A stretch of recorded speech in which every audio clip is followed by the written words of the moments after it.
ଆପଣ ଦେଖୁଥିବେ ଯେ ବିଜେଡି ବିଧାୟକ ଧ୍ରୁବ ସାହୁ କହିଲେ ଯେ ଗ୍ରୋଥ କରିବାକୁ ହେଲେ ଦଳକୁ ନୂଆ ଚେହେରା ଦରକାର ପୁଣା ଆଉ ଇଏ କଣ କହିଲା ସେ ତାର କାହିଁ କହିଛି ସେଟା ସେ ବୁଝେଇ ପାରିବ। ମୁଁ ଦୂର ସାଙ୍ଗେ କଥା ହେଇନି ତେଣୁ ତାଙ୍କ ପ୍ରସଙ୍ଗଟା କାହିଁ ଜାଣିବି ପ୍ରସଙ୍ଗରେ ଆମର ଆଲୋଚନା ହେଇନି। ସେ କୋଉ କଥାକୁ ଲକ୍ଷ୍ୟ କରି କହୁଥିବେ ସେ ଜାଣିଥିବେ। ମୁଁ ତ ଏଇଟା ପ୍ରଥମେ ଆପଣଙ୍କୁ ଶୁଣିଲି। ଆପଣ ତ ପୂର୍ବରୁ କହୁଥିଲେ ଅନେକ ଥର ଯେ ପାଣ୍ଡିଆଙ୍କ ସହିତ ଆସିଲେ ଆପଣ ବିରୋଧ କରିବେ ରାସ୍ତାଘାଟ ମାଡ କରି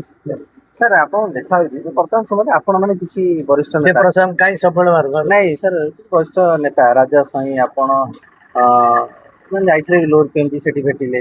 ତା ସହିତ ସମାନ୍ତରାଳ ଭାବେ ଗୋଟେ ପ୍ରେସ ମିଟ୍ ମଧ୍ୟ ରାଜା ସ୍ୱାଇଁ କରୁଛନ୍ତି କି ପ୍ରକୃତ ଭାବେ ବରିଷ୍ଠ ମାନେ ଟିକେ ଅସନ୍ତୁଷ୍ଟ ଅଛନ୍ତି କୋଉଠି ଅଛି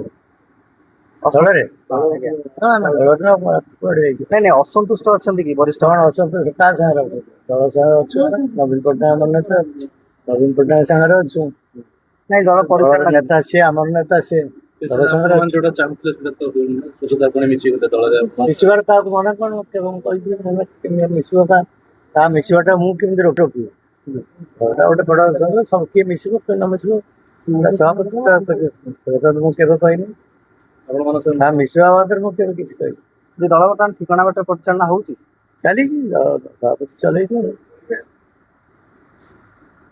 ମୋର ଅସନ୍ତୋଷର କାରଣ ଏଇନା କଣ କିଛି ତ ନାହିଁ କି କଣ କହିଲେ କଥା ମୁଁ ଜାଣିନି। ଆପଣ ମାନେ ଯାଉଥିଲେ ଶିକ୍ଷକ ଆନ୍ଦୋଳନକୁ ଗଲେ ସେଠି ଆପଣ ମାନେ ନିଜ ଆମେ କଣ ଶିକ୍ଷକ ମାନଙ୍କ ସାଙ୍ଗରେ ନଥିଲୁ କି ଶିକ୍ଷକ ଆନ୍ଦୋଳନ ଆମେ କଣ ସମର୍ଥନ ଦେଇନଥିଲୁ ଆଗରୁ ଦେଇଛୁ ମୁଁ ଶିକ୍ଷକ ଥିଲାବେଳେ ଦେଇଥିଲି ମନ୍ତ୍ରୀ ଥିଲାବେଳେ ତାଙ୍କ ଆନ୍ଦୋଳନକୁ ସମର୍ଥନ କରି ବିଭିନ୍ନ ଦାବି ପୂରଣ କରିବା ପାଇଁ ନବୀନ ପଟ୍ଟନାୟକ ପାଖରେ ଦାବି ରଖିକି ମଧ୍ୟ କିଛି ଦାବି ପୂରଣ କରିଛି। ଶିକ୍ଷକ ପାଖକୁ ଗଲେ ତାଙ୍କ ଦାବି ଆନ୍ଦୋଳନରତ ସେ ଶିକ୍ଷକ ମାନଙ୍କ ପାଖକୁ ଯୋଉ ଗଲୁ ସେଟା କଣ ଗୋଟେ ନୂଆ କଥା ଘଟିଲା କି ଆମେ ଯାହା ଥିଲୁ ସେୟା ଅଛି। ଗୋଟେ ଚର୍ଚ୍ଚା ହେଲା ଯେ ଆପଣ ଦଳୀୟ ବ୍ୟାନର ବାହାରେ ଯାଇଛନ୍ତି ବ୍ୟାନର କଣ ଆମେ ଯୋଉଠିକି ଯାଉଛୁ ଦଳ କଥା କହୁଛୁ ନା ବ୍ୟାନର ବାହାରକୁ ଦଳ ସବୁବେଳେ କଣ କହିବ ଯେ ଏଠିକି ଯାଅ ସେଠିକି ଯାଅ ସେଠିକି ଯାଅ ଆମେ ଦଳର କଥାଟା ଜାଣିଛୁ ତେଣୁ ଦଳ କଥାଟା ଯାଇକି କହୁଛୁ ଦଳ କଣ କହିଛି କାହାକୁ ଯାଇକି ଏଇ ଶିକ୍ଷକ ଆନ୍ଦୋଳନ ବିରୋଧ କର ବୋଲି ଯାଇନି ନା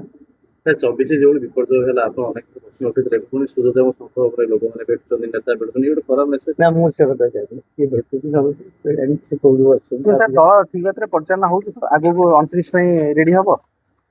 ଦଳ ଚାଲିଛି ଯେମିତି ଭାବରେ ଚାଲିବା କଥା ଆପଣ ସହ ଭେଟି ଯେମିତି ସେ କଥାଟା କାହିଁକି ଉଠୁଛି ମୁଁ ଗୋଟେ ଦଳର ଲେଖା ଅଛି ଭେଟିବ କାହାକୁ ଯଦି କଣ ସମୟ ଆସିବ କି ସେ ଆବଶ୍ୟକ ପଡ଼ିବ ଆମେ ଦାୟିତ୍ୱ ନେବେ କି କଣ କରିବେ କି